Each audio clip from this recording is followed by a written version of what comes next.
Chapter 763.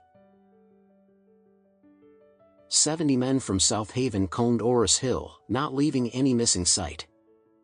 However, they could not find any clues regarding the whereabouts of Mr. Joey and Link. In fact, Mr. Joey and his family were in the car, leaving Orris Hill and speeding towards the north. It was easy to catch a fish in a wash basin, but it was very difficult to find the precise fish in a freaking lake. Link was behind the wheels in the middle of the night, the lavish Mercedes-Benz running wildly on the road. Suddenly, Mr. Joey's phone rang. It was Mr. Joey's neighbor who called. They retained a good relationship as they always hung out and had a drink or two together. Before they left town, he called his neighbor to ask him to take note in case there were any unusual activities around his house. So, when his neighbor called at a time like this, Mr. Joey assumed that there must be something happening at his house. Sure enough, as soon as he answered the call, the man on the other end of the line said in a low voice, "Hey, Mr. Joey, dozens of men came to your house just now, they even broke into it." Dozens of men? Mr. Joey blurted frantically, "What about now?" "They already came out and left," the man said. "Hey, they don't look like they are giving up." Mr. Joey mumbled, "Okay, I know. Thanks, John." "Ah, it's no big deal." When Mr. Joey ended the call, he said with a cold face, "Damn, the Whale family is really after us. It is said that he sent dozens of men to kill us. That's fucking cruel." Link exclaimed, "Dad, he won't find us, will he?" Mr. Joey waved his hand. "No way.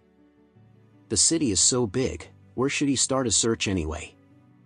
Don't stop, go all the way to Westcliff Airport tonight. We'll take the earliest flight to Indonesia tomorrow morning. When we get there, we will remain anonymous and stay in our manor all day long. The Whale family will never find us."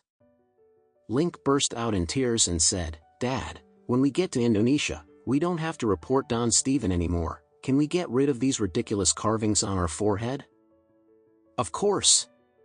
Mr. Joey touched the scar on his forehead that had already dried up and said depressedly, "I don't think there will be a chance to avenge our humiliation." Meanwhile, the Adair family mansion was still brightly lit. Wearing a white tracksuit, Lord Adair was in the yard, practicing Tai Chi against the cold night breeze.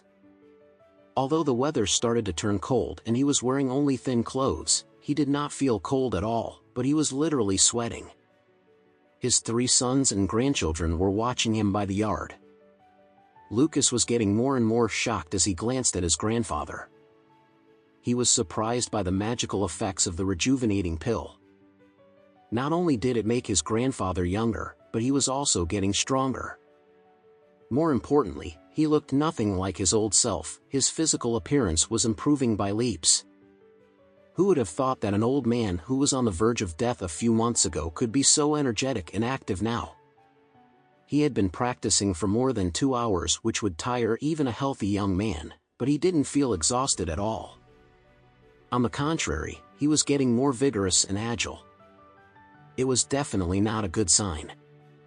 From the looks of it, Lord Adair could be alive for another 10 or 20 years.